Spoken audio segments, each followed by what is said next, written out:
So I'm reading chapter 17, Dallying. Winston edged his way tentatively down the tunnel. He was feeling nervous again.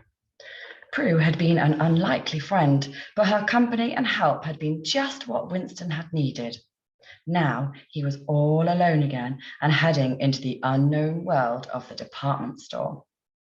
He thought about the security man from earlier and was worried that there might be others in the shop.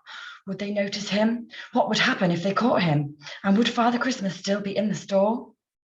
The smells from the shop were getting stronger and stronger, and it wasn't long before a dim light illuminated the way in front of him. After turning the corner, he soon came to another grill. Luckily, this one was much more generous than the one in the alleyway. After rolling up the envelope and posting it through the grill, Winston set about squeezing himself through. It wasn't easy, but after a few minutes of sucking in his tummy, folding up his ears and huffing and wiggling, he popped out of the tunnel like a cork from a bottle of champagne and went tumbling tail over ears across the floor. He picked himself up and scurried back to collect his precious letter. It was only after he'd stopped and listened for any human footsteps and not heard any approaching that he allowed himself to breathe properly and look around. He was in a vast room. Thick, fluffy carpet stretched out as far as he could see. Around him on all sides were well-polished counters, and if Winston went on tiptoes and really stretched his nose high, he could just about see what was displayed on top of them in their shiny glass fronts.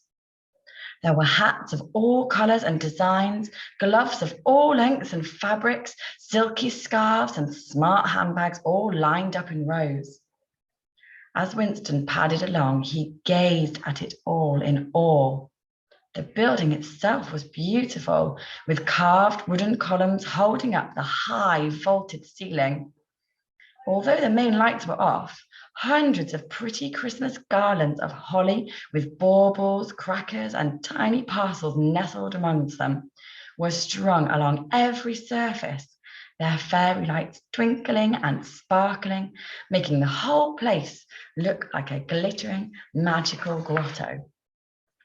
The smells Winston had sniffed outside were almost overwhelming now that he was inside the building.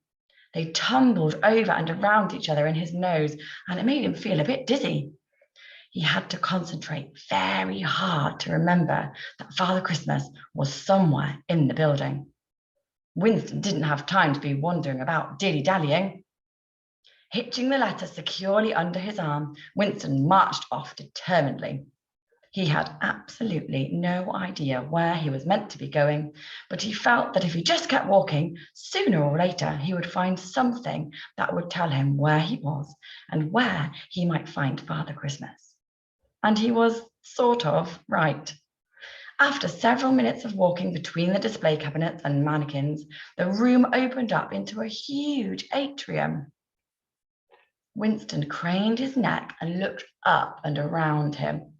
Enormous, richly carved banisters and thickly carpeted stairs wound their way up and around the space, leading the customers to the treasures that were on sale on the other 5 floors. At the top, the building was finished off by a great glass dome from which hung a gigantic crystal chandelier. A large Christmas tree, lit up and decorated with ribbons and jewels, stood in the middle of the room. Winston spun around, taking it all in. 5 floors, he thought, and he felt his ears droop. How would he be able to search for Father Christmas quickly across 5 floors? Just the thought of climbing the endless staircases on his tiny paws made Winston feel exhausted before he'd even started. He took a deep breath. Come on now, Winston, he told himself. We're almost there. Forcing his ears to stop drooping, Winston decided that the best plan would be to search each floor in turn until he found Father Christmas. He set off again, but he hadn't got very far when a delicious smell wafted from somewhere nearby. He had smelt some food from outside in the alleyway, but the scent was now so strong that it stopped him completely in his tracks.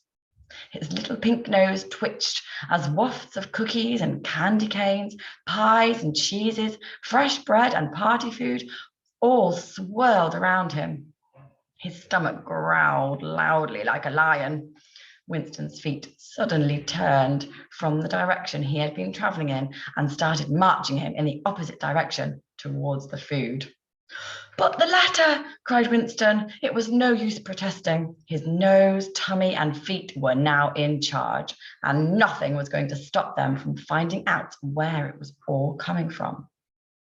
He found himself running back across the gentlemen's outfitters department, past shiny leather brogues and tweed jackets and displays of silk ties of every colour fanned out behind a model peacock. He whizzed by the cashmere scarves, beautiful coats, and silk pajamas. He swerved around a tower of hat boxes and through an archway before coming to a sudden halt.